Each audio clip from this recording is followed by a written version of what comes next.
नमस्कार, मैं शिवानी सोनी आप सभी का स्वागत करती हूँ तथास्तु आईसीएस के हिंदी परिवार में। आज मैं आपके सामने एक महत्वपूर्ण एक और टॉपिक लेकर आई हूँ। आप लोगों की इतनी फरमाइशों के बाद, इतने सारे क्वेश्चंस के बाद कि मैम नोट्स हमें किस तरह से बनाना चाहिए, नहीं बनाना चाहिए, और डिजिटल नोट्स ज़्यादा ज़रूरी हैं या फिर पेपर वाले नोट्स ज़्यादा आवश्यक हैं। तो नोट्स को लेकर एक कंप्लीट अप्रोच मैं आपके सामने लेकर उपस्थित हुई हूँ। तो मैं उम्मीद करती हूँ आपको ये वीडियो अच्छी लगेगी, हेल्पफुल होगी आपके लिए, क्योंकि अभी ये समय है हमारे पास कि हम इस मुद्दे पर चर्चा कर सकते हैं। ठीक है, वहीं अगर 2-3 महीने बाद अगर ये सवाल उठता और अगर हम इस पे बात करते इस नोट्स वाले टॉपिक पे, तो थोड़ा सा ये आपको सलाह दे पाना या फिर आपको नोट्स मेकिंग के बारे में समझा पाना थोड़ा सा कम संभव हो पाता। ठीक है, तो चलिए स्टार्ट करते हैं हम आज के इस टॉपिक को। आज हमारे पास है क्या कि प्रभावी नोट्स बनाने के लिए आवश्यक मार्गदर्शिका क्या होनी चाहिए। देखिए, हर इंसान के अंदर नोट्स बनाने को लेके अपनी अलग टेक्निक होती है। ठीक है, जो लोग नोट्स बनाते हैं, किसी के मन में ये आता है कि हमें नोट्स बनाना चाहिए और कोई ये सोचता है कि नहीं, नोट्स बनाने की आवश्यकता नहीं है, मैं सीधे बुक में से कहीं ना कहीं रिवीजन कर सकता हूँ। जिस व्यक्ति के अंदर ये जिज्ञासा होती है या फिर उसको लगता है कि नहीं मुझे नोट्स बनाना चाहिए, तो उसके साथ ये बात होती है कि जो कोई नया है, बिल्कुल अभी नया नया यूपीएससी की इस दुनिया में कदम रखा है, तो जब वो किताब लेकर बैठता है और हाईलाइट या अंडरलाइन करता है तो उसको सब चीज़ें ज़रूरी लगती हैं। तो यानी कि पूरा शुरू से लेके एंड तक एक पूरा चैप्टर जो होगा उसे पूरी रंगीन भर देता है वो। ठीक है, जिसमें से पहचानना बड़ा मुश्किल हो जाता है कि कौन सी चीज़ें ज़्यादा ज़रूरी हैं और कौन सी चीज़ें हैं जो छोड़ने वाली हैं। पहली चीज़ तो ये है। दूसरी चीज़ ये होती है कि अगर नोट्स बनाने बैठते हैं, अब चूँकि सारी चीज़ें इंपॉर्टेंट लगी हैं, तो बुक में से ही निकाल के दूसरी बुक बना दी जाती है, कह दी जाती है कि हमारे शॉर्ट नोट्स। तो ये जो अप्रोच है ये थोड़ी सी गलत अप्रोच है। ठीक है, नोट्स बनाने के अपने तरीके होते हैं, क्या होते हैं। तो मैं आपके सामने कुछ प्रश्न लेकर आई हूँ। पहले तो हम उन प्रश्नों के बारे में समझेंगे कि हमें नोट्स मेकिंग में कौन कौन से प्रश्न निकलते हैं। ठीक है, फिर एक एक करके हम उन प्रश्नों पे चर्चा करेंगे। ठीक है, जैसे कि आपके सामने पहला प्रश्न ये है कि आप लोगों के द्वारा ही पूछे गए कई सारे प्रश्न थे कि क्या नोट्स बनाना आवश्यक है। पहली बात तो ये ज़रूरी जाती है कि बनाना है या नहीं बनाना है। ठीक है, पहले तो ये बता दो। दूसरी बात आती है नोट्स क्यों बनाए, क्या आवश्यकता है इनकी। अगर बनाना है तो इनकी आवश्यकता क्या है हमारे लिए नोट्स की। ठीक है, तीसरा प्रश्न ये आता है कितने नोट्स बनाएं। भाई, एक नोट्स बनाने का भी कोई मेथड होगा, कोई तरीका होगा। ठीक है, कि हमने 4 पेज पढ़े हैं या हमने 100 शब्द पढ़े हैं, तो उन 100 शब्दों में से कोई एक आइडियल नंबर एक ऐसा तो होगा ना जिन नंबर्स को निकाल कर हम कहीं ना कहीं नोट्स बना सकते हैं। तो एक ही हमारे सामने तीसरा प्रश्न है जिसे हम डिस्कस करेंगे। चौथा प्रश्न आपके सामने कि प्रभावी नोट्स कैसे बनाएं, यानी कि वो नोट्स कैसे हो जो आपको हेल्प करें, है ना, जो आपके लिए क्या हो, हेल्पफुल हो। तो एक ये प्रश्न है। और अंत में जो हमारा सवाल है वो है डिजिटल नोट्स हो या फिर जो हमारे कागज के नोट्स जो हम बनाते हैं वो होना चाहिए। ठीक है, क्योंकि जाहिर सी बात है हर चीज, हर क्षेत्र में तकनीक धीरे धीरे प्रवेश कर रही है। तो आपके इन नोट्स मेकिंग में भी तकनीकी का प्रवेश हो चुका है। अभी आपके ऊपर है कि आप क्या ज़्यादा अच्छे से कंफर्टेबली संभाल पाते हो, डिजिटल नोट्स या फिर कागज के नोट्स। इनके लाभ हानि दोनों हम देख लेंगे, दोनों के ही लाभ हानि, है ना, कि डिजिटल नोट्स के लाभ हानि क्या है, साथ ही साथ कागज के जो नोट्स बनते हैं उनके लाभ हानि क्या है। ओके, तो ये 5 प्रश्न हैं जिन्हें हम कहीं ना कहीं एक एक करके डिस्कस करने की कोशिश करते हैं। मैं ये वीडियो बनाने के पीछे सिर्फ और सिर्फ उद्देश्य इतना है कि जो मिसगाइड हो जाते हैं लोग, ठीक है, नोट्स बुक पढ़ लेते हैं, एनसीईआरटी पढ़ लेते हैं, उन्हें नहीं पता रहता कि हमें नोट्स बनाना कैसे है, तो उसके बारे में आज एक कंप्लीट डिस्कशन करने वाले हैं अपन। ठीक है, अंत में मैं आपको नोट्स बना के दिखाऊंगी। ठीक है, कि भाई जब मैं पढ़ती थी तब मैं नोट्स कैसे बनाती थी, और क्रिप्स जो नोट्स होते हैं ना उनको बनाने का सही तरीका क्या होता है, तो उसके बारे में अपन डिटेल में डिस्कस करने वाले हैं। ठीक है, अंत में मैं बताऊंगी एनसीईआरटी के थ्रू, एनसीईआरटी ही लगा मुझे सही तरीका एक। ठीक है, कि उसको हम लेकर मैं आपको बता पाऊँ कि नोट्स बनाना किस तरह से, और उसी मेथड को आप जब बुक पढ़ेंगे तो वहाँ भी फॉलो कर सकते हैं। ओके, चलो अब हम शुरू करते हैं हमारे पहले सवाल के साथ। कि पहला सवाल है हमारा, क्या नोट्स बनाना आवश्यक है। ठीक है, तो पहली बात ये आती है कि ज़रूरी है नोट्स बनाना या नहीं। पहली बात तो यही है ना। तो देखो, जब बात करेंगे हम 2 मुद्दों पे, कौन कौन से मुद्दों पर। सबसे पहली बात ये आती है कि आपके पास समय कितना है। कहीं ऐसा तो नहीं हो कि आप साल भर से सो रहे थे और जैसे ही दिसंबर और जनवरी लगा और मई में आपका पेपर है और आपने सोचा कि नहीं नहीं अब तो मुझे पढ़ना है, मुझे नोट्स भी बनाने हैं, तो मैं तो नोट्स बनाऊंगा, है ना, तो वो समय भी गलत है और आपका जो निर्णय है वो तो गलत है ही फिर। ठीक है, तो सबसे पहले हमें ये ध्यान देना है, क्या हमारे पास पर्याप्त समय है नोट्स बनाने का?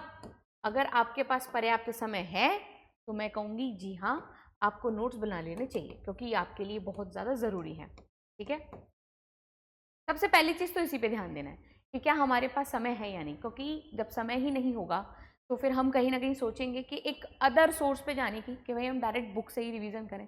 अल्टीमेटली करना तो वही है ना, रिवीजन, चाहे नोट से करो या बुक से करो, अंत में जो हमारा मुख्य उद्देश्य है वो है रिवीजन का। ठीक है, पर लेकिन नोट्स बनाने के अपने कुछ अलग फायदे होते हैं, इसलिए लोग जो है कहीं ना कहीं इनको ज़्यादा महत्वता देते हैं। ठीक है, और बात करें इस मुद्दे पे कि समय नहीं है, फिर भी अब मुझे मालूम है कि हाँ भाई नोट्स बनाना ज़रूरी नहीं है, पर फिर भी समय नहीं है, तो फिर ये कहना पड़ेगा दुख के साथ कि नहीं, फिर नोट्स मत बनाओ आप। ठीक है, सीधा बुक से रिवीजन करो। ओके, दूसरा सवाल है, मतलब पहली बात तो ये हो गया कि अपने समय पर हमें विचार करना है, साथ ही साथ अपनी लेखन आदतों का हमें क्या करना है, आकलन करना है। यानी कि आपकी राइटिंग हैबिट के बारे में देखो जरा कि आप कितनी स्पीड से लिख सकते हो, कितना तेज़ी से लिख सकते हो। ऐसा तो नहीं आप एक चैप्टर के नोट्स बनाने में आपको 4 घंटे लग जा रहे हैं। ठीक है, पहली बात तो इसके समय पीछे लगने के पीछे 2-3 रीज़न हो सकते हैं। स्पीड बहुत कम है, टॉपिक की अंडरस्टैंडिंग ठीक से नहीं बन पाई, और सबसे ज़रूरी आपको नहीं पता कि नोट्स कैसे बनाने हैं। ठीक है, क्योंकि बुक से द्वारा दूसरी बुक छापने में टाइम तो लगेगा ना, और जो कि कोई काम की नहीं है। तो एक दूसरी चीज़ हमें ये देखना है कि हमारी हैबिट कैसी है, राइटिंग हैबिट। ठीक है, जिसके बारे में हमें देखना पड़ेगा कि हाँ भाई हमें मालूम है, कुछ कुछ बेसिक चीज़ों का हमें ज्ञान है कि नोट्स हमें कैसे बनाने हैं। हमारी उन राइटिंग हैबिट्स जो कहीं ना कहीं नोट्स बनाने में बिल्कुल मर्ज हो जा रही हैं, हाँ, तो मैं कहूँगी बिल्कुल हमें नोट्स बनाने चाहिए। तो पहली चीज़ तो ये प्रश्न का उत्तर है हमारे सामने, क्या नोट्स बनाना चाहिए? तो इसका उत्तर है हाँ, यदि आपके पास समय पर्याप्त है तो। साथ ही साथ आपको ये देखना पड़ेगा कि आपकी राइटिंग हैबिट किस तरह से है। अगर ये दोनों कसौटियों पर आप अगर खरे उतरते हो, अगर आपके पास समय पर्याप्त है, थोड़ा बहुत पता है हमें नोट्स कैसे बनाने, तो बिल्कुल नोट्स बनाइए आप। ठीक है, बहुत ज़रूरी है प्री के लिए भी और मेंस के लिए भी। ठीक है, चलो अगले प्रश्न पे चलते हैं। तो अगला प्रश्न है हमारा, नोट्स क्यों बनाएं? ठीक है, क्यों भाई हमसे बनवा रहे हो आप, जब सारी चीज़ें प्रिंटेड बुक्स, एनसीईआरटी सब इतने महान महान व्यक्ति सब लिख के छाप कर सब मार्केट में अवेलेबल है, हम क्यों बनाए नोट्स? क्यों हमसे आप डबल मेहनत करवा रहे हो, है ना? तो डबल मेहनत करवाने के पीछे एक सबसे बड़ा रीज़न ये आता है कि भाई आपके जो याद करने की, ऐसा होता है ना कि बचपन में जब आप छोटे होगे, है ना, आप स्कूल जाते होगे, स्कूल से वापस आते होगे और स्कूल वाले आपको होमवर्क देते होंगे, तो आपकी माताजी या पिताजी या घर में बड़े भाई बहन कोई भी होता होगा तो बोलते थे याद करो, और याद करने के बाद उसको क्या करो, एक बार लिख कर देखो। अब क्या होता है कि जब हम किसी चीज़ को याद कर लेते हैं और एक बार लिख लेते हैं तो वो बहुत समय तक हमारे साथ रहती है। ठीक है, यानी कि बात ये सारी यहाँ तक आ जाती है कि लिखकर हम किसी चीज़ को याद करते हैं तो उसकी क्वालिटी बहुत समय तक हमारे साथ रहेगी, हमें वो बहुत समय तक याद रहेगा। तो बात ये आती है स्मृति शुद्धिकरण तकनीक, यानी कि आपको याद रखने में कहीं ना कहीं मदद करते हैं। साथ ही साथ जो चीज़ें हैं वो हैंड नोट्स में आपके साथ हैं, तो कहीं ना कहीं आपको पता रहता है कि हाँ भाई ये चीज़ मैंने पढ़ी है, ये मैंने लिख के भी देखी है। जब लिखा हुआ हमारे सामने आता है ना पेपर में, तो हमें याद आ जाता है कि हाँ हाँ हमने लिखा हुआ है ना। तो इसलिए रिवीजन करने के लिए और आपको लंबे समय तक याद रखने के लिए ये बहुत ज़्यादा आवश्यक है। वहीं दूसरी बात ये आती है पुनरावृत्ति उपकरण। ऑब्वियसली जब आपके पास नोट्स होंगे क्रिप्स एकदम, ठीक है, तो आपको बार बार रिवीजन करने में क्या होगा, आसानी होगी। ठीक है, लास्ट जब हमने टॉपिक डिस्कस किया था कि 8 महीने का रोड मैप, ठीक है, जिसमें मैंने आपको बताया था कि हमें लास्ट में, यानी कि जब मई का महीना आ जाएगा तो हमें 3-3 दिन देना है प्रत्येक सब्जेक्ट को। ये पॉसिबल कैसे है? तो ये पॉसिबल ऐसे ही है कि जब तक हमारे पास हमारे हैंड नोट साथ नहीं होंगे हम वो रिवीजन के बारे में सोच ही नहीं सकते। समझ रहे हो मेरी बात? क्योंकि मान लो आपको दिए मैंने 3 दिन, ज्योग्राफी कर लो आप 3 दिन में, कैसे कर पाओगे? कोई भी बुक है, एनसीईआरटी कुछ भी है, जो भी आप सोर्स उठा रहे हो और आपने मान लो उसमें हाईलाइट किया भी है, ठीक है, अब बुक से वापस रिवीजन करना थोड़ा सा साइकोलॉजिकली बोझल हो सकता है, पर वहीं अगर आपके पास नोट्स हैं, ठीक है, आप चाय पी रहे हो, आप टहल रहे हो, आपने फटाफट फटाफट जो भी कुछ प्रॉब्लम आ रही थी जो आपको समझ में नहीं आ रहा तो उसमें आपने लिख लिया और तुरंत आपने देखा और ख़त्म कर दिया। तो जो चीज़ें आपको कम दिखती है ना, वो साइकोलॉजिकली आपको कम परेशान करती हैं। वही जो चीज़ें बल्कि में या फिर बहुत ज़्यादा दिखती है ना, वो आपको थोड़ी सी दिक्कत देने वाली हो सकती है। इसलिए एग्जाम टाइम में आप बिल्कुल फ्री माइंड से पढ़ाई करो। आप ये सोचो कि नहीं, मैंने नोट्स बना रखे, मैंने पढ़ रखा है, तो कहीं ना कहीं आपके अंदर एक आत्मविश्वास की जागृति होगी। इसलिए रिवीजन जितना ज़्यादा होगा उतना इंसान पॉजिटिव रहेगा और उसके एग्जाम अच्छे जाने की संभावना भी उतनी ज़्यादा ही होगी। ठीक, अपनी साइड से हम अच्छा करते हैं ना, पेपर फिर जैसा भी है वो बात की बात है। ओके, तो इसलिए क्यों बनाए नोट्स? तो पहली बात तो ये कि भाई लिखकर याद करने के लिए जो हमारी याद करने की क्षमता है उसमें वृद्धि होगी। साथ ही साथ हम ये देख पा रहे हैं कि रिवीजन करने के लिए नोट्स बहुत ज़्यादा ज़रूरी होंगे, इसलिए हमें नोट्स बनाना चाहिए। ठीक है, ओके, अगले प्रश्न पे चलते हैं हम। तो अगला प्रश्न है हमारे पास कि नोट्स की मात्रा कितनी होनी चाहिए, उनका सुनहरा नियम क्या है? तो वही जैसा कि मैंने आपको बताया कि भाई मान लो आपने कोई भी एक बुक पढ़ी, लक्ष्मीकांत पढ़ी आपने, ठीक है, तो लक्ष्मीकांत का लोग क्या करते हैं ज़्यादातर कि लक्ष्मीकांत पढ़ी, मौलिक अधिकार पढ़ा, उसमें से पूरा का पूरा मौलिक अधिकार उसमें से छाप के रख दिया अपने नोट्स में, और अंत में जब क्या होता है रिवीजन करने जाते हो तो एक इतना बड़ा पेज, मतलब पेज नहीं, पूरी की पूरी रजिस्टर जो होता है आपका वो भरा हुआ है, ठीक है, और सिर्फ उसी आधार पर कि भाई ये आपके पॉलिटी के नोट्स हैं, जबकि देखा जाए तो पूरी की पूरी लक्ष्मीकांत उसमें उतार के रखी जाती है। तो ऐसा नहीं करना हमें, ठीक है, छोटे से छोटा हमें नोट्स तैयार करने, अपनी क्रिप्स बहुत कम कम शब्दों में हमें ज़्यादा बातें समझ में आ जाएं, इस तरह से हमें नोट्स बनाना है। ठीक है, ज़रूरी नहीं है कि जो चीज़ आप पढ़ चुके हो, जो आपको याद है, वही आप नोट्स में वापस लिखो, बिल्कुल भी नहीं। जैसे आपने एग्रीकल्चर पढ़ा और आपको पता है कि भारत की अर्थव्यवस्था के लिए कृषि का महत्वपूर्ण योगदान है, अभी आपको पता है, तो ये वापस नोट्स में क्यों लिखना है? कोई ज़रूरत नहीं है। बाकी ये लिखो ना कि कृषि के लिए आधुनिकीकरण को बढ़ावा देने के लिए सरकार कौन कौन से तकनीकें अपना रही है। अब ये नहीं पता आपको, तो तकनीकों के बारे में छोटा छोटा लिख लो। ठीक है, यानी कि मेरा कहने का मतलब यह है कि जो चीज़ आपको पता है, आपको मालूम है कि आर्टिकल 21 में क्या क्या आएगा या आर्टिकल 19 में क्या आएगा, ओके, तो आपको पूरा लिखने की जरूरत नहीं है, सिर्फ शब्दों में लिख लो। ओके, जीवन की स्वतंत्रता, ठीक है, या फिर जीवन जीने का अधिकार, जो भी आपको सही लग रहा है अपने हिसाब से अपनी भाषा में आपने छोटा लिख लिया। जब आप कभी नोट्स गए, आपने अपने नोट्स को देखा, उसमें चेक किया, तो आपने एक शब्द के माध्यम से पूरा का पूरा पीछे की कहानी आपको क्लियर हो गई कि अच्छा हाँ, इसके साथ ये ऐसा ऐसा था जब मैंने इसको पढ़ा था। तो नोट्स ना इस तरह से बनाने हैं। अब एक रेशियो है आपके सामने, तो वो इस तरह से है 4:1 का रेशियो, मतलब आपने अगर 4 पेज पढ़े हैं तो उन 4 पेज को एक पेज में हमें क्या करना है, कन्वर्ट करना है, जैसे तैसे। ठीक है, जैसे तैसे का मतलब वो नहीं कि बिल्कुल भी आप मतलब जो इंपॉर्टेंट चीज़ फिर वो छोड़ते चले जा रहे हो, बिल्कुल नहीं। शब्दों का चयन कुछ इस तरह से हो कि आपको बाद में रिवीजन करने के लिए बहुत ज़्यादा हेल्प करे। ठीक है, जहां लग रहा है कि एक शब्द सुन के आपको पूरी कहानी या पूरा कथन क्लियर हो जा रहा है, तो खाली वही लिखो ना, क्या जरूरत है पूरा कथन लिखने की। अब अगर मैं बोलूँ कि ये समझ लीजिए कि मान लो मैं कोई भी एक ऐसा एग्जाम्पल लूँ कि भारत में कृषि के लिए सिंचाई बहुत ज़्यादा उपयोगी हो सकती है या है, ठीक है, तो मैं क्यों लिखूँ पूरा भारत में कृषि के लिए सिंचाई सबसे उपयुक्त साधन है ऐसा करके, मैं लिखूँ ना उपयुक्त साधन कैसा ही इक्वल टू सिंचाई कर दूँ मैं। ठीक है, यानी कि कुछ इस तरह से मैं बना दूं कि मुझे एक या फिर समझ लो आधे कथन के माध्यम से पूरा का पूरा एक कथन समझ में आ जाए।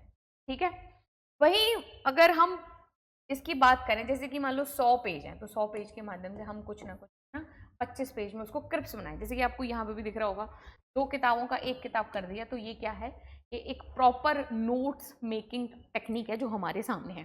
ठीक है, परेशान मत होना, कैसे करना है क्या करना है मैं आपको सब बताऊंगी। ठीक है, देखो, कठिन अवधारणाएं, मुख्य परिभाषाओं और जटिल प्रक्रियाओं पर ध्यान केंद्रित करें। ऐसी जानकारी को छोड़ दें जिसे आप क्या करते हो, पहले से आप जानते हो और आपने पहले से उसको अच्छी तरह से समझ रखा है। आपको जहां भी बुक में आपने पढ़ा है और आपको वहां कंफ्यूजन है, तो खाली उस कंफ्यूजन को ही लिखो ना। आपको लगता है कि कोई भी एक ऐसा कॉन्सेप्चुअल चीज जो उस टॉपिक से संबंधित है और आप उसको कभी नहीं भूलेंगे।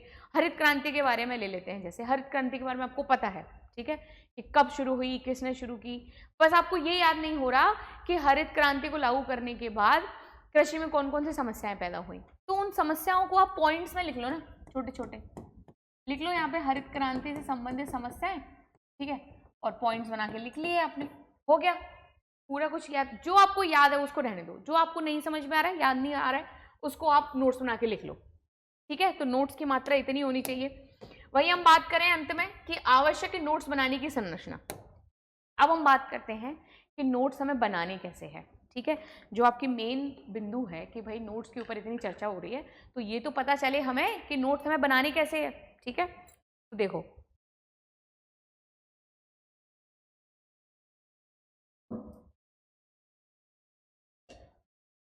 सबसे पहली चीज आती है कि क्या हमें सब्जेक्ट वाइज नोट्स बनाना चाहिए या चैप्टर वाइज नोट्स बनाने चाहिए। जैसे कि मैं बात करूं पॉलिटी में, मगर मुझे डीपीएसपी पे नोट्स बनाने, ठीक है, मुझे अगर उपराष्ट्रपति पर अगर नोट्स बनाने हैं, तो देखो ज़्यादा जो सहूलियत होगी ना आपकी, तो वो सहूलियत होगी आपके चैप्टर वाइज में, ठीक है।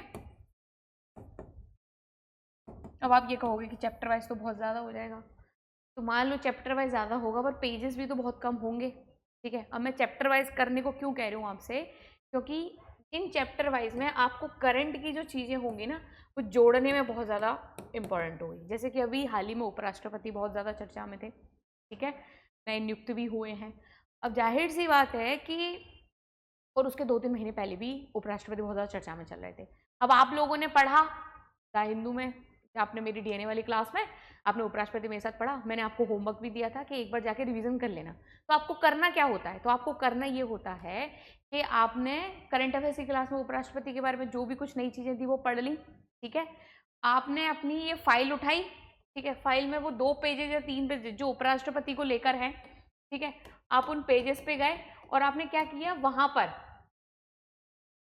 एक मिनट, आपने क्या किया उन पेजेस में जाकर करंट को ऐड कर दिया, ठीक है, कि नए कौन बने हैं, क्या समस्या आ रही है, ठीक है, और क्या परिवर्तन देखे जा रहे हैं, थोड़ा थोड़ा कह रही हूँ मैं, ठीक है, बहुत ज़्यादा नहीं, पूरा कथन नहीं, सिर्फ इंडिकेटिव जो कीज होती है ना उनके तौर पे, ओके। तो पहली चीज़ तो ये है कि आप चैप्टर वाइज नोट्स बनाओ, वो आपके लिए ज़्यादा अच्छे हो सकते हैं। और हर फाइल के लिए कहीं ना कहीं, मतलब हर चैप्टर के लिए फाइल थोड़ी सी अलग रखो, और ज़्यादा महंगी नहीं, बिल्कुल सस्ती वाली फाइल बचाओ जैसा आपको सही लग रहा है, ठीक है। मेरा कहने का सिंपल और सीधा सा मतलब है कि अगर चैप्टर वाइज आपके नोट्स बन रहे हैं तो वो बिल्कुल व्यवस्थित होने चाहिए, ठीक है। जैसे कि आपके फ़ोन में जो फोल्डर्स होते हैं, आपको पता होता है कि कौन से फोल्डर में उसके अंदर हमें क्या मिलेगा, उसी तरह से आपकी अलमारी में भी ना ये जो बुक्स हैं या फाइल है वो इस तरह से सेट होनी चाहिए कि आप आधी रात को भी आपको पता हो कि हाँ भाई मेरे ना राष्ट्रपति के नोट्स उस अलमीरा में रखे हुए हैं या फिर उस फाइल के अंदर रखे हुए हैं, तो आप आराम से निकाल सको, आपको पता हो, मैं ये कहना चाह रही हूँ, ठीक है, सब कुछ ऑर्गेनाइज्ड वे में हो, ठीक है। दूसरी चीज है कि हमें यूज करना है अपनी A4 शीट। अब ध्यान देना, A4 शीट है, अब आप क्या करोगे, आपने यहाँ पर उपराष्ट्रपति के बेसिक के आपने नोट्स बना लिए, ठीक है, यहाँ पे आपने लिख लिया सब कुछ, कौन से संविधान में है, क्या है, उनको चयनित कैसे किया जाता है, हटाया कैसे जा सकता है, महाभियोग की प्रक्रिया वगैरह वगैरह सब कुछ आपने क्या किया, यहाँ पे उपराष्ट्रपति के बारे में बेसिक हो सकता है जितना लिख लिया। अब आपने करंट में पढ़ा उपराष्ट्रपति, तो थोड़ा सा यहाँ पे करंट के साथ आपने ऐड कर दिया। मैं ये नहीं कह रही कि आप अलग पेज लो, अलग से पेज जोड़ो, बिल्कुल भी नहीं। हम जैसे कि मान लो कि आपका ये A4 पेज है पूरा, ठीक है, तो इस A4 पेज में आप थोड़ा सा मोड़ दो, जैसे कि मान लो ये वाला आपका A4 पेज है, आप इसको मोड़ दो थोड़ा सा, ठीक है, और इसमें लिखो आप अपने करंट अफेयर्स का और इसमें चलने दो आप अपने बेसिक का, ठीक है। पहले इसको फोल्ड करके रखो, जब आपको पढ़ना है करंट अफेयर्स आप ओपन कर लो, उस पर आप ऐसे बंद करके रखो, मैं ये कहना चाह रही हूँ। इसके 2-3 फायदे होंगे कि बेसिक और करंट आपका एक ही जगह पर रहेगा, अलग अलग पेजेस नहीं है जहां आपको ज़्यादा हड़बड़ी में जाने की जरूरत है, उसी में ही कहीं ना कहीं सब कुछ अटैच करके रखो, ठीक है।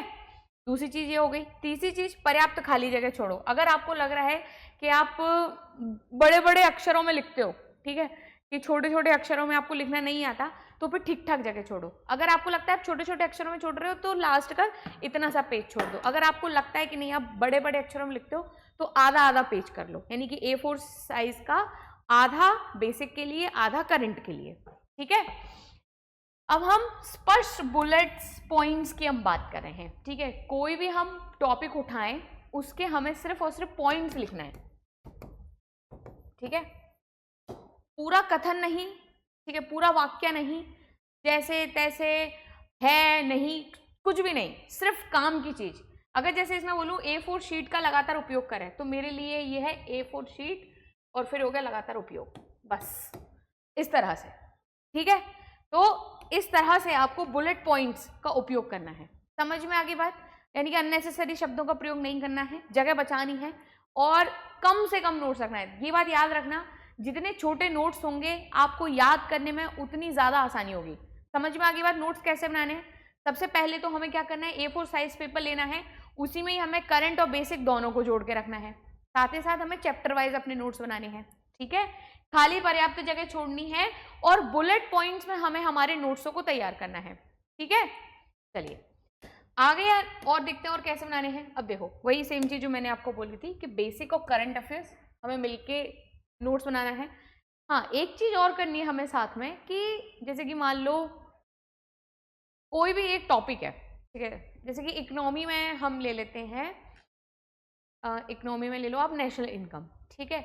नेशनल इनकम आपने पढ़ लिया, ठीक है, पर लेकिन नेशनल इनकम आपको समझ में नहीं आया और आपने क्या किया, बुक में से पढ़ा और नेशनल इनकम आपने छोटा छोटा अपने नोट्स में भी लिख लिया। अब लिखने के बाद भी अगर आपको क्लियर नहीं हो रहा तो आप क्या करोगे, तो आप उनको हाईलाइट करो, यानी कि जो कंफ्यूजिंग पॉइंट होते हैं ना उनको आप अपने नोट्स में मान लो हाईलाइट कर लो या फिर किसी तरह का मार्क बना दो, स्टार बना दो, जो आपको समझ में आ रहा है। मेरा कहने का मतलब ये है कि अगर आप इस तरह के नोट्स में हाईलाइट करते हो जो कंफ्यूजिंग पॉइंट है उनको, तो उसके जब आप रिवीजन करोगे तो आपका ध्यान वहाँ जाएगा। एक बार आप देखोगे कि हाँ भाई ये नोट्स में मुझे कुछ क्लियर नहीं हुआ था, तो आप क्या कर सकते हो, आप वापस अपनी बुक पर जाओ, एक बार उसको ठीक से पढ़ लो और फिर या फिर लेक्चर देख लो, कुछ भी कर लो, ठीक है। यानी कि आप जब रिवीजन कर रहे हो तो सिर्फ उन्हीं चीज़ों का रिवीजन करो जिनमें आपको कन्फ्यूज़न है, ठीक है। और कन्फ्यूज़न होने के साथ साथ उन पर ज़्यादा ध्यान दो, क्योंकि जो पढ़ चुके हो याद है वो तो ठीक है, उनको आप एक बार और पढ़ोगे हमेशा के लिए आपके पास रहेंगी, पर लेकिन ऐसे पॉइंट्स जो पढ़ते टाइम आपके पास नहीं थे या फिर आपको समझ में नहीं आ रहे थे, तो उनको आप अलग से हाईलाइट कर लो ताकि क्या हो सके, ताकि उन बिंदुओं पर आप वापस जाके एक बार पुनर्विचार कर पाओ, ठीक है। अब एक चीज और आती है यहाँ पर कि जैसे कि मान लो आपने कोई भी टेस्ट दिया, ठीक है, टेस्ट देने के बाद आपने मान लो 100 क्वेश्चन का टेस्ट दिया है, ठीक है, एक मोटा मोटी नंबर ले लेते हैं, आपने 80 अटेम्प्ट करे हैं जिसमें से आपके 50 सही हैं, ठीक है, और 30 जो है कहीं ना कहीं गलत है, ठीक है। अब ये जो 30 क्वेश्चन जो आपके गलत हुए हैं, ठीक है, इस गलत क्वेश्चन के साथ अब आप चेक तो करोगे ना कि मेरे गलत कहाँ हुए, गलत कैसे हुए, ठीक है। जैसे कि नेशनल इनकम से आपके क्वेश्चन गलत हो गए, यही मान लेते हैं, ठीक है, नेशनल इनकम से या पॉलिटी में से कहीं गलत हुए हैं, तो आप क्या करोगे कि कोई भी एक टॉपिक, नेशनल इनकम मान लो कि कोई भी एक बेसिक कॉन्सेप्ट था नेशनल इनकम से रिलेटेड, वो आप क्या कर पाए हो, वो आपने ना ठीक से नहीं पढ़ पाया, या फिर ये समझ लो कि आपने पेपर लगाया तो वो गलत हो गया, पर आपके नोट्स में ठीक है, ठीक है। तो आपको करना क्या है, नोट्स में जाकर उन नोट्स में किसी तरह का अलग साइन बना दो कि भाई ये मैंने पेपर में लिखा था, ठीक है, पेपर दिया था, इसमें मेरा गलत हुआ था, ताकि आपका वापस ध्यान वहीं जाए एक बार और। यानी कि ऐसे टॉपिक जो आपको कंफ्यूज करते हैं या ऐसे टॉपिक या ऐसा कोई कथन जो आपके पेपर में गलत हुआ है, आप एक बार अपने नोट्स में उसको मेंशन कर दो, या फिर नोट्स में कोई गलती है तो वहाँ उस गलती को ठीक कर दो अपने पेपर जो भी कुछ दिया उसके आधार पर, ठीक है। समझ में आ गई बात? जिससे क्या होगा कि जहां आपकी गलतियां हो रही, देखो गलतियां पकड़ना ही बहुत ज्यादा जरूरी हो जाता है। आधे से ज्यादा लोगों को नहीं पता रहता कि वो इस एग्जाम में गलती कर क्या रहे हैं, ठीक है। अगर एक सही स्ट्रैटेजी है और आपको पता है कि आपका वीक पॉइंट कौन सा है और आप गलती कहाँ कर रहे हो बार बार, तो मेरी बात मानो बहुत ज्यादा सुधार हो सकता है, ठीक है। तो दूसरी चीज हमें ये करनी है। अंत वाली चीज है व्यक्तिगत भाषा। व्यक्तिगत भाषा का मतलब क्या, आप ये नोट्स अपने लिए बना रहे हैं, ठीक है, किसी तीसरे बंदे के लिए नहीं बना रहे, तो आपकी अपनी जो भाषा है, ठीक है, आपकी अपनी जो लैंग्वेज है, ठीक है, जहां आप सहूलियत महसूस करते हैं, जिसमें आप कंफर्टेबल हैं, जिसमें आपको रिवीजन करने में कनेक्टिविटी फील होती है, तो उसी भाषा में आप नोट्स बनाओ। किसी को देने तो नहीं है, ठीक है, चेक करवाना नहीं है हमें बस किस चीज़ के लिए नोट्स बना रहे हैं कि हम बाद में जब जल्दी हमें रिवीजन करना हो तब ये नोट्स हमारी सहायता करें। तो उस सहायता के लिए नोट्स जो है अपनी आसान वाली भाषा में बनाओ, आसान और सरल भाषा में, ठीक है, जैसे आपको सही लग रहा है। ओके, तो इस तरह से हमें नोट्स बनाना है, ठीक है, समझ में आ गई बात? चलिए अब अंत में एक सवाल आता है हमारे सामने कि डिजिटल नोट्स या फिर कागजी नोट्स, ठीक है। देखो डिजिटल नोट्स बनाने के अपने फायदे हैं और जो हमारे कागजी नोट्स हैं उनके बनाने के अपने फ़ायदे हैं। डिजिटल नोट्स के देखो 2-3 फ़ायदे हो सकते हैं कि भाई आपको इधर-उधर चीज़ें ढूँढनी नहीं पड़ेंगी, सब कुछ आपके फ़ोल्डर में सेव है, ठीक है? सब कुछ ऑर्गेनाइज़ है, व्यवस्थित है, ठीक है? वहीं दूसरा मल्टीमीडिया एकीकरण कि अगर आपको एक ही साथ 2-3 जगहों पे चीज़ें जो सही लग रही हैं, उन्हें आपको एक ही जगह पर क्या कर लिया, एकीकृत कर लिया, तो ज़ाहिर-सी बात है ये फ़ायदा मिलेगा हमें किसका, डिजिटल नोट्स का। ये फ़ायदा है, पर नुकसान भी इसके हैं कुछ, ठीक है? कि भाई नुकसान तो वही हमने जब शुरुआत करी है अपनी टॉपिक की, तो इसी बात पर कि जब आप लिखकर पढ़ते हो किसी चीज़ को तो वो आपको ज़्यादा समय तक याद रह पाती है, लेकिन आप जब बहुत ज़्यादा डिजिटलाइजेशन या फिर ये समझ लो कि इस तरह से नोट्स बनाओगे तो चीज़ें आपके पास लंबे समय तक रहें, ये थोड़ी सी संभावना क्या हो सकती है, कम हो सकती है। कागजी नोट्स के लाभ तो है ही बहुत सारे, ठीक है? लिख कर याद कर पा रहे हो आप, है ना? और आपको पता है कि आपको डायग्राम कौन सा किस तरह से बनाना है, तो ये आप अपने हिसाब से बना सकते हो। कौन सी चीज़ को कब कहाँ और ज़्यादा ऐड करना है। मान लो डिजिटल नोट्स में आपने क्वेश्चन चेक किया, ठीक है, और आपको लगा कि नहीं वहाँ पर मुझे कुछ एक्स्ट्रा इन्फॉर्मेशन मिली थी, तो यहाँ पर ऐड कर पाना थोड़ा-सा मुश्किल है। लेकिन यहाँ आपने लिख कर जो नोट्स आप बनाओगे वो देखो अलग ही फ़ायदा देता है, ठीक है? ये बात तो सच है, ओके? तो ये कुछ प्रश्न हैं जिनके उत्तर हैं। अब मैं आपको बताऊँगी कि हमें नोट्स बनाने कैसे हैं, ठीक है? ये आपकी इकोनॉमिक्स की 10 क्लास की एनसीईआरटी है, चैप्टर 1 जिसका नाम है संसाधन, सॉरी विकास, ठीक है? अध्याय 1 चैप्टर 1, ठीक है? तो इसमें हम एक टॉपिक लेते हैं, ठीक है? जिसको अपन पढ़ते हैं कि इसको हमें करंट से जोड़ना कैसे है, ओके? देखो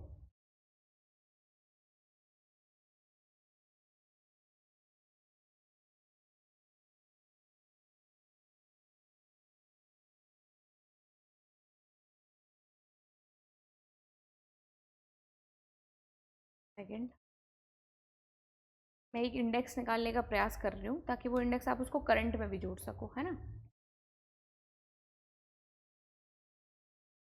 ओके, देखो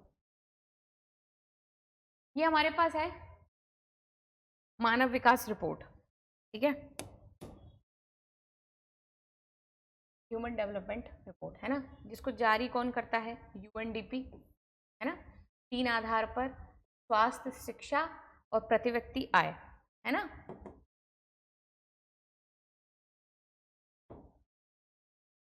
देखो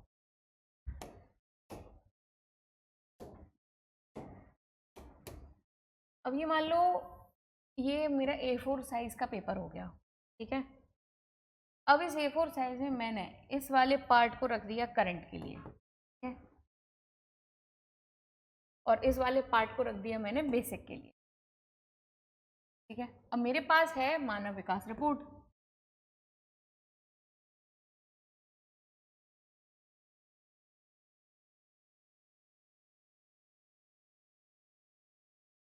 अब शब्दों का पूरे कथन का प्रयोग नहीं करना हमें, ठीक है? हमें किस तरह से 2-3 चीज़ें हमें ध्यान रखनी है।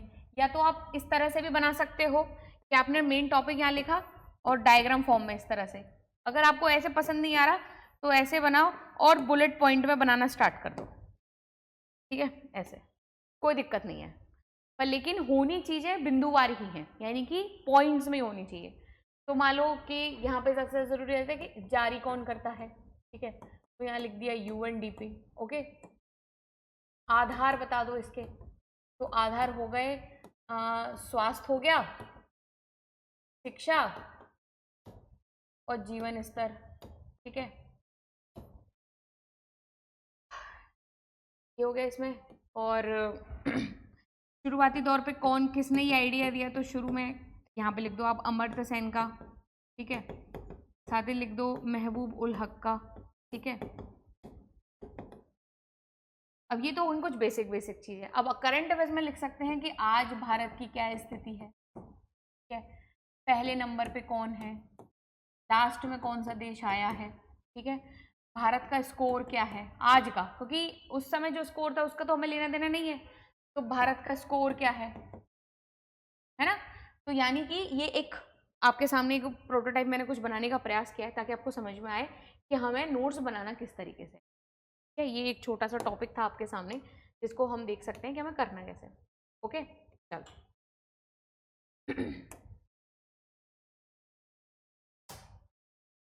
तो ये थी थोड़ी बहुत जानकारी आपके लिए कि नोट्स मेकिंग हमें किस तरह से करना है, ठीक है। तो उम्मीद करती हूँ आपको ये वीडियो अच्छी लगेगी, आपके कुछ काम आ सकेगी, है ना, और आपको इससे हेल्प मिल सकती है कि हमें नोट्स बनाना कैसे है। तो परेशान मत हुआ करो कि नोट्स किस तरह से बनाए, क्या करें। देखो, हर चीज़ को अगर हम एक सिस्टमेटिक वे में लेके चलेंगे तो सोल्यूशन उसका निकल सकता है। पैनिक करके घबराने का कोई फ़ायदा नहीं है। थोड़ा सा शांत मूड में उस परेशानी पर विचार करने का प्रयास करो कि इसे हम सॉल्व किस तरह से कर सकते हैं, ठीक है।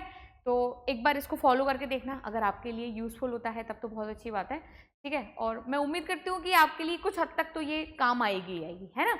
तो मिलती हूँ मैं आपसे अगली वीडियो में, तब तक के लिए ध्यान रखिएगा, अच्छे से पढ़ते रहिएगा। Thank you so much.